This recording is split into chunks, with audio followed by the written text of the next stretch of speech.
Welcome to Honest Abe Living in the Kitchen. We are excited to bring a new recipe with a new beautiful face. This is Miss Allison Deckard, and she is our social media manager and also manages the Mill Storehouse Boutique in Cookeville, Tennessee.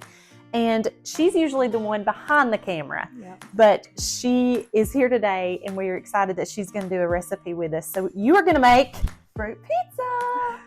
Fruit pizza. Yeah. So what do we always say, Allison?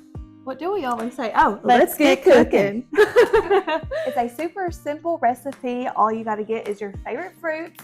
We've got cream cheese, whipped marshmallow cream, some crushed pineapples, strawberries, blueberries, and then for the base of your pizza, we're going to do a sugar cookie dough.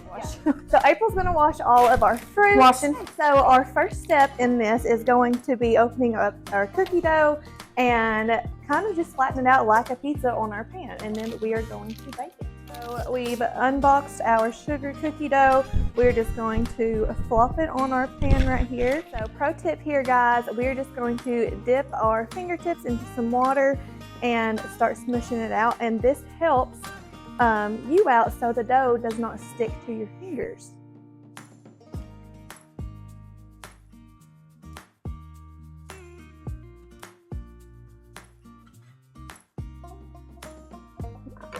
So they make different types of packaging of cookie dough. They make them in the little squares that we have, in tubes, probably in bowls.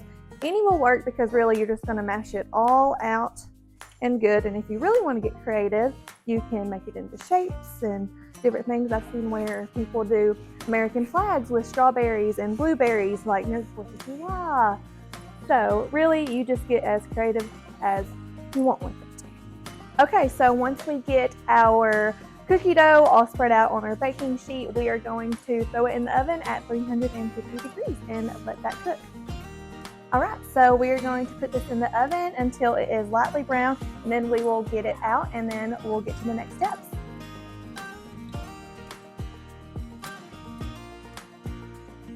All right, now we are going to start with our base layer for our fruit pizza. We have an 8-ounce block of cream cheese and then a whole jar of marshmallow cream. So we are going to put this in our bowl and mix it with our KitchenAid. Pro tip, it's so much easier to actually set out your cream cheese and let it soften so your KitchenAid don't have to work as hard.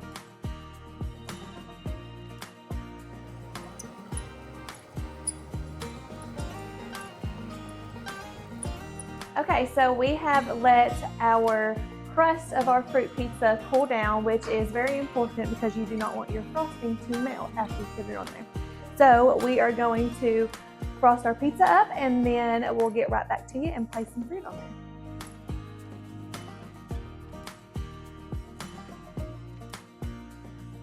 there. Okay, so now we are going to put our fruit on. So for our fruit, we have got crushed up pineapple, blueberries, grapes, and strawberries, but note that you can add all of your favorites. So if you want blackberries, raspberries, kiwi, whatever you want, you can put it on here.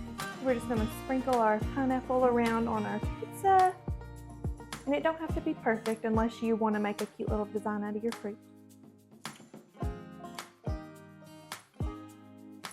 Okay, so we've got our pineapple on there, and now we're going to go in with our other fruits.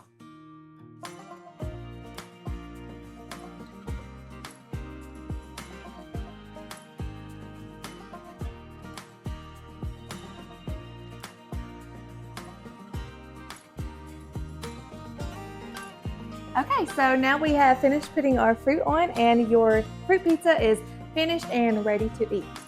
This looks outstanding. Allison, I've never even had a fruit pizza, so I'm excited to try this. Love it. Thanks for joining us. She's so cute. Sorry, I'm just also, if you have leftovers, you can store it in your fridge, and it is good for a few days.